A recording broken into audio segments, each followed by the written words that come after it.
Hi, I'm Barry Leibowitz, and this is 9/11 Greenburgh Stories.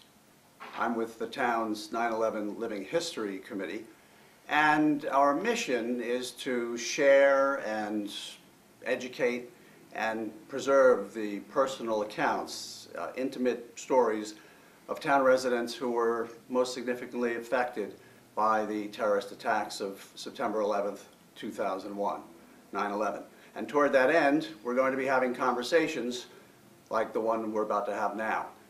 Joining us is Mark Barron. Mark, welcome. Thank you. Thank you for being here. Mark was in one of the World Trade Center towers on the morning of the 9/11 attacks, September 11th, 2001. So Mark, I'd like to simply start by having you explain to our viewers what the circumstances were that had you at the World Trade Center on that morning, and then go from there and unravel a little bit of what you experienced, starting from that point. Surely. I was contracting at the Port Authority. Our offices were on the 70th floor of the North Tower, One World Trade Center. It was my habit in those days to make the 6:56 train from Hartsdale, which got me to my desk 8-ish. 5 past, 5 before, depending on the subway. That particular morning, I was composing an email at that point to someone. We had to cancel the meeting the day before, or the Friday before, I guess it was, and we were trying to get it rescheduled. And I was very busy that morning. I had gotten in, the coffee was there, the morning bagel was there. And I was sitting there very, very happily, quietly writing an email to this woman about, well, I shouldn't say about, it was at 8:48 in the morning. I felt the building move. Didn't hear too much, but I felt the building move. Now, the interesting thing about it is, I learned a long time ago, when I was actually in college while they were building it, that the building was built to sway in the wind. And while I never heard it sway, occasionally you'd find yourself in a place where the asbestos, and they were asbestos tiles in the ceiling in those days, were open, and you could hear it creaking while it was moving. That particular morning I felt it move, and it moved far enough to push me back from my desk when it whipped back into position. Did you, let me interject, how long was it from that point until you had any idea, if you did in those next few minutes, half hour, exactly what had happened? Well, I was only able to guess, frankly. I stood up, shouted out something I can't repeat, and I was about 12 feet from the north face of the building. And it was You were in the North Tower, right? I was in the North Tower, about 12 feet from the north face, and it was a curtain wall building, so it was all glass. And I saw all of this debris falling down, and my immediate assumption was a plane hit the building. You actually thought that? I actually thought a plane had hit the building, only because I know the history of tall towers in New York. A B-29 or a B-17 once hit the Empire State Building. And I shouted out, what was that? And there was one other person on the floor at the time, and he shouted out, never mind, just get out of here. So I very calmly packed up my stuff into my briefcase. I took my CD player, my headphones, and tried to find a way out of the building. Now, the elevators weren't running, but I didn't know that, and I was waiting at the elevator. Gave up about 4 or 5 minutes later, and found the staircase to get down. The first one I tried was jam-packed. I couldn't get in it. So I tried another one, and coincidentally that was the fire staircase. And I would say at that point, probably 5 or 6 minutes had gone by. And I got into the staircase, and I found myself walking down with the manager of the department I was working in. And we all had pagers that had a news flyer going across it. News alerts, yeah. And it was working in that building, that concrete separate staircase. And I looked at it and I said, this was not an accident, because the other building just got hit by So an airplane. you as found well. that out So I knew while pretty you were early still on. in that first tower, that the second tower Oh, had been struck. I knew pretty early on that this was not an accident. I had no idea that they were 757s or 767s. Well, how would you know? Nobody, No. hardly, Really. hardly anybody knew that at that point. How long did it take you to get out of the building, as you recall, from the time that you tried to make your way? How long did it take you to get down to the ground? About 50 minutes. They took us out at the 44th floor. What does that mean when you say they took you They out? took us out of that staircase at Ah. the 44th floor. Mhm. They call that the Sky Lobby in World Trade Center, One World Trade Center. And they transferred us to a different staircase, and you know, that took some time, and it was a very slow process getting down. I remember though very vividly getting to 29, and there were two firefighters going up. One of them, who was, and the staircase was bent between the two floors, so you went up about 10 steps in this direction, turned around, went up another 10 or however many it was, and the one firefighter who had the hoses on his shoulders was at the top, and the other man with the axes, the Halligan, all the other firefighter instruments of torture, was at the bottom, and he looked up and he said, "Oh my goodness, only 81 more to go." 81 more flights, Right. floors. Because their mission was to get to the top of the building, I suppose. And there's no doubt in my mind that these heroes never made it out. No doubt. Well, many did not, as we know. But, Oh yeah, 343 of them. But at what point that morning, if it was that morning, It was. did you first have any communication with anyone in your family about the circumstances, where anybody knew where you were or what had happened? Well, I did manage. I got to the Park Row entrance to City Hall, across from J&R. And I wanted to go down into the subway, and I've been trying to get a cell to call my wife, and I was just not able to do so. When a policeman came up and he said, "Don't go down, the subways are shut down," which took, about an hour after the first hit. And at that point, I was able to get a cell, and I called my wife, and I told her that I was out of the building. Did she tell you what she thought? Did she know more about what might have happened, or everything was still very chaotic at that point? I expect she did, because at the time my wife was an inveterate Today program watcher. And of course by 9 o'clock the Today show was over, and there was something else, some other news program on at that point.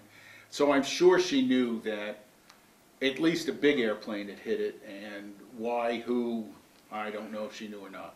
Well, it took quite a while before any of us knew Right, much I'm sure. about that. But once you got out of the building, where'd you go? What happened next? What transpired as far as the rest of your day? Well, they wouldn't let us out through the plaza. We had to go all the way down to the shopping concourse, the food court, and so forth. And it was like a moment frozen in time. We walked by some of the coffee shops, and I don't remember the name of it, but there was a donut shop, and the coffee urns were steaming, and there were just a couple of missing pieces of donut in the cubbies. It was a moment frozen in time, and they walked us down through the food court. At the end of that corridor, we made a right-hand turn, and that's where Tourneau was. And there was an FBI agent directing us all up the escalator. Fortunately, it was still running.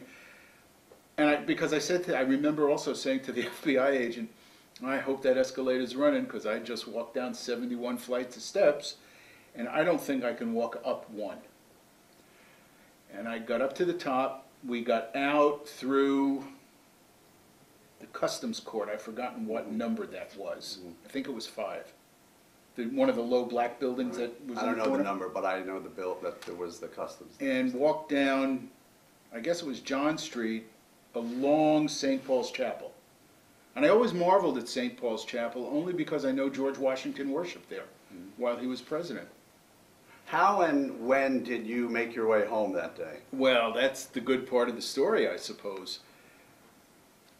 After I had hung the phone up with my wife and I put my phone back in my pocket, I heard this noise. Now, I can't duplicate the noise for you, But if I ever heard it again, I could tell you it was 2 World Trade Center failing. So I started Collapsing. to run. Yeah. Well, I'm an engineer. We call that a failure. Gotcha. And I started to run up Center Street.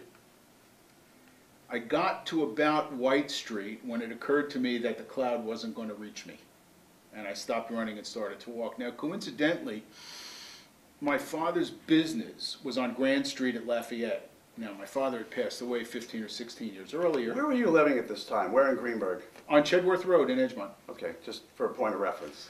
And my father's partner was still there in the business. The business was still running. His partner was there in the place that we all built together back around 1969 or 1970. And I went in there, and they welcomed me in like the return of the prodigal son. You know, I don't know whether or not he knew I was working in the World Trade Center, but if you were downtown that morning, you knew who was in the building and who wasn't. You just knew. And he welcomed me in. I knew 2 World Trade Center was gone. Had a cup of coffee. I was watching TV, trying to make a phone call to get back in touch with my wife, to tell her where I was and what my plan was. And I couldn't. There were no phones. And for whatever reason, I decided to walk outside. I don't know why.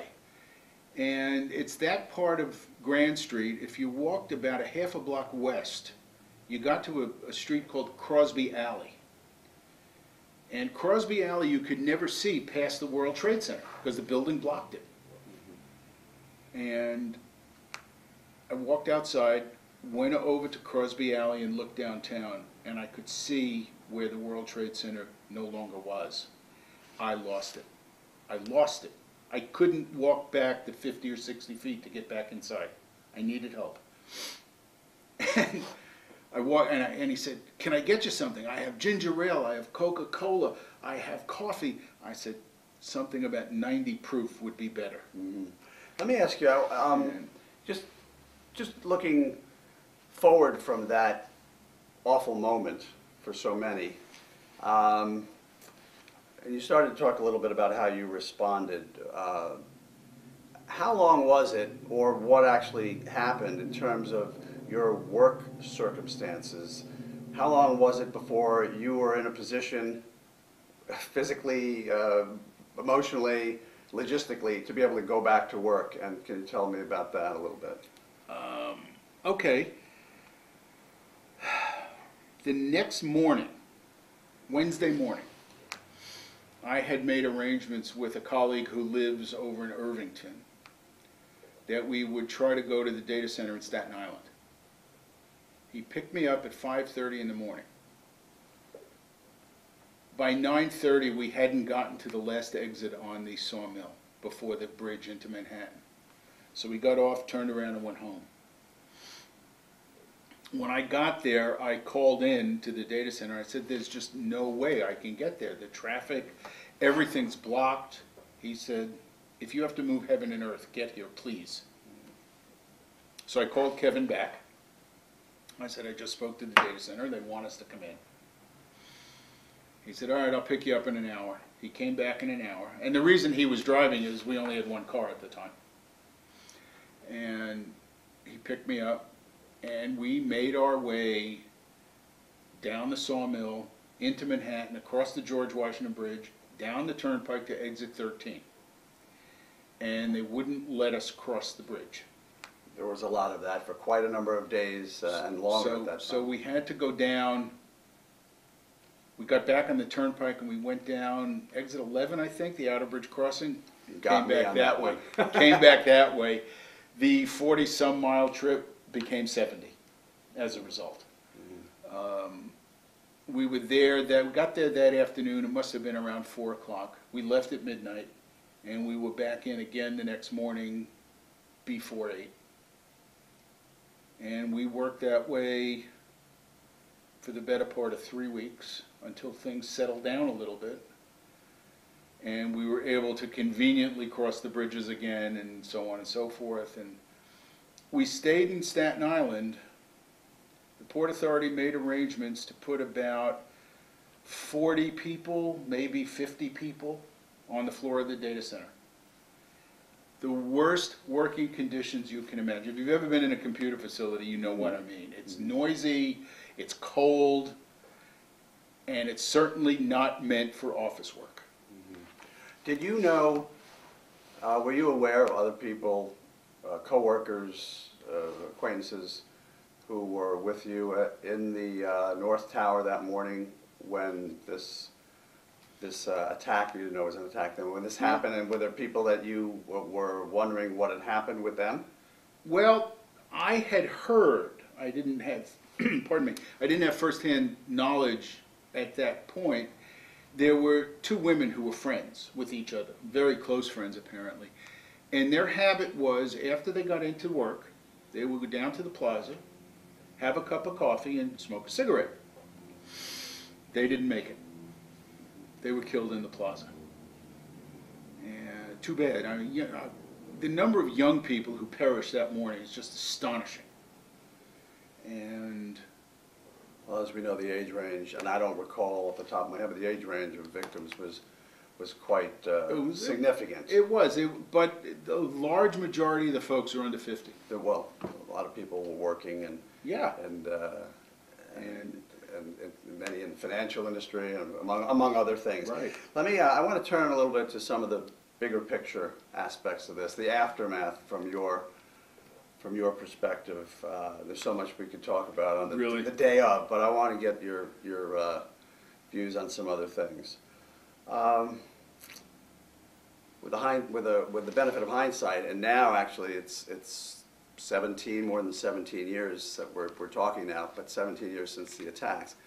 What would you say, if there's one thing, is the biggest impact that this event had on you?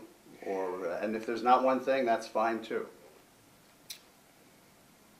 It's a hard question. If you ask my wife, she'll tell you that 17 weeks to the day, I had a heart attack. To the day after the attacks? Yeah, it was a Tuesday. It was January 14th, 2002. She blamed it exclusively on stress and tension from the incident and from working an insane number of hours between the failure and when we finally moved back to Manhattan in December. And by the failure, you mean the collapse of the tower? The attack and the collapse. Yes, I know. Engineer I'm sorry. That's okay. No, I just want to make sure that our viewers understand what you speak. I think that was pretty significant because that was pretty life-altering. It really was. In fact, my daughter somehow managed to get back to New York City from Baltimore. She was an undergraduate at Johns Hopkins in her final semester at Johns Hopkins. And it was between terms, and she was doing whatever it was she was doing. She had a job on campus. And if I remember right, she was there that afternoon or maybe first thing Wednesday morning to come for a visit. Pretty striking, pretty astonishing. A fair amount of time has passed, but are there, to be a little philosophical about it if we can, are there certain things that you might say you've done differently at all since then, or have maybe you weren't aware of it in the moment, but you know, has your perspective on things changed in any way that you've been cognizant of since then? Since then? That's a hard question. I don't know that I can answer that without That's why I'm here, spending an awful lot of time thinking about it. Well, I will tell you a very significant thing happened about 7 or 8 years later. I, for the first time, met my son's stepdaughter, who I now consider my granddaughter. That was pretty significant. I would think so. I would think so. She's just a wonderful young woman. I'm delighted to have made her acquaintance, and I'm delighted to be able to call her my granddaughter now.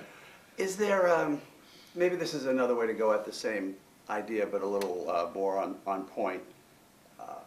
What would you say is the biggest impact? You talked about the health issue, and I'm not downplaying that, but in any other way, what would you say might be the biggest impact or impacts that 9/11 had on you? Or are you someone who simply moved on from it and really never looked back, if that's possible? Initial reaction after I found out what group it was, and I don't know what political group it was, but I know what ethnic group it was. I took a very hardline attitude about it for a while. I really did. And then you might recall there was that controversy about the establishment of the Islamic Center on West Broadway, what, 3 or 4 blocks north of the Right, site? I remember it well. And yes. by the time that happened, it finally occurred to me that this was not a Muslim attack on America. This was a bunch of crazies that had a gripe. That they were Muslims, I think, is secondary. It shaded my politics quite a bit. I was going to ask you that, but you're sort of going down that road. It shaded my politics quite a bit, I'll say that again.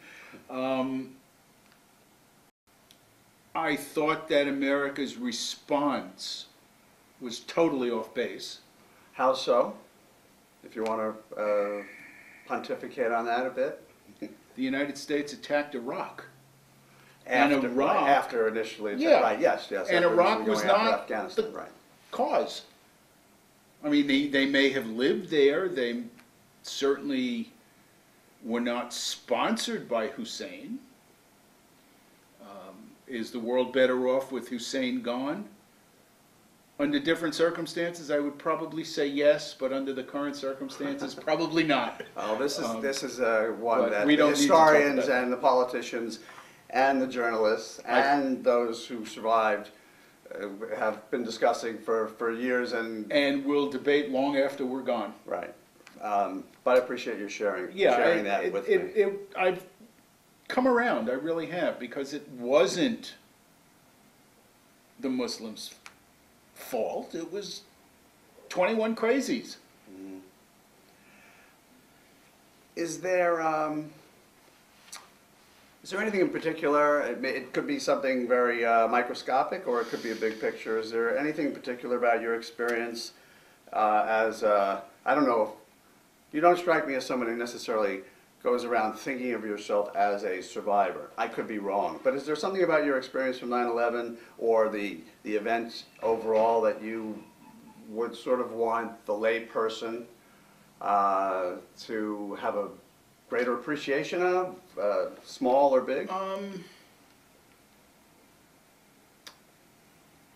trying to think about that. I remember Supervisor Feiner asked me if I would speak at the 2011, the 10-year anniversary at the Wall on Central Avenue. And I agreed. And one of the things that folks have been saying was that people like me were heroes for that day. We certainly were not heroes. We ran like heck. We really did. The heroes are the guys in blue. The first responders and the police, the firefighters. Sure. Because we were running out, they were running in. Sure. Well, it's interesting because I think in the go ahead. Yeah, and there were mostly firefighters and police officers in the audience, and I said, "Come on, I'm not a hero. You guys are the heroes." And I couldn't get through it. It took a very long time to be able to talk about it and be able to get through it, and because you have to relive it. And while it was happening, I don't know what my initial instinct was, but was it survival? I don't know. I just knew I wanted to get out of the building. Why did I want to get out of the building? I was afraid it was going to catch fire. Have you been to the 9/11 museum and Yes, or I have. memorial? Both. I think the memorial is starkly beautiful. I really do. The museum, at least for me, is impossibly difficult. It really was impossibly difficult. To see that crushed fire engine and the destroyed firefighter's helmet and some of the other artifacts that were pulled out that belonged to people. Sure. Just very hard. Very hard. And just perhaps as a related thought, is there any particular way that you talked about your family, but is there any particular way you've thought about or dealt with any relationships since then that you might think has been infused with a little different perspective or different meaning as a consequence of having been fortunate to get out that day? Yeah, nothing else matters except those around you. Don't take anybody for granted anymore. I used to, certainly. Why? Because I knew by 5:30, 6 o'clock, 7 o'clock, I'd be home. You know, and then you think about what happened that day, and maybe you're not going to be home that afternoon. It's a hard way to think. Most of us is. are not able to think that way, and why would we want to? And as you know, you go about your daily life, and events like that are so calamitous that one can't imagine Truly. something like that Truly. occurring literally out of the blue of that morning. Is there anything else that you would want to share briefly about those events that we haven't gotten to? Take a second. It could be small, could be big picture. Well, there were two things. Got about One, a minute. that suit that I wore that morning to work, the shirt, the tie, the suit, the shoes, for whatever weird reason, I kept for about 15 years. I don't know why. I put it in a plastic bag. I don't recall if I took it to the dry cleaners beforehand or not, but I packed it up, put it in my closet, and let it sit there. And the other thing that happened that morning was very humorous. It really was. I walked up to, after I left my father's place of business, I walked up and I thought that this was going to be a long time, so there was I think it was Marine Midland at the time, it might have been already HSBC, I'm not sure, had this mega ATM center at 14th Street in Union Square, and it was operational. I don't know how or why. I went in and I took some money out because I figured I was going to need cash over the next few days. And there was a bus, and I got on the bus after I got out of the ATM center. And there were 4 elderly ladies, probably in their late 70s. They were wearing hats with veils and gloves. And they said, "What happened? Were you in the building?" I said, "Yes, I was." And they said, "Well, what are you going to do when you get home?" And I said, "Well, I'm going to kiss my wife and pet the dog." Or is that kiss the dog and pet my wife? I'm not sure. I'm a little confused at the moment. Well, I became the hit of the bus. I'm going to have to cut. I appreciate you sharing that. I didn't give you much time to do so. Mark Barron, thanks so much for sharing your My story pleasure. with us. I'm glad to share. Thank you all for watching. I'm Barry Leibowitz for 9/11 Greenburgh Stories.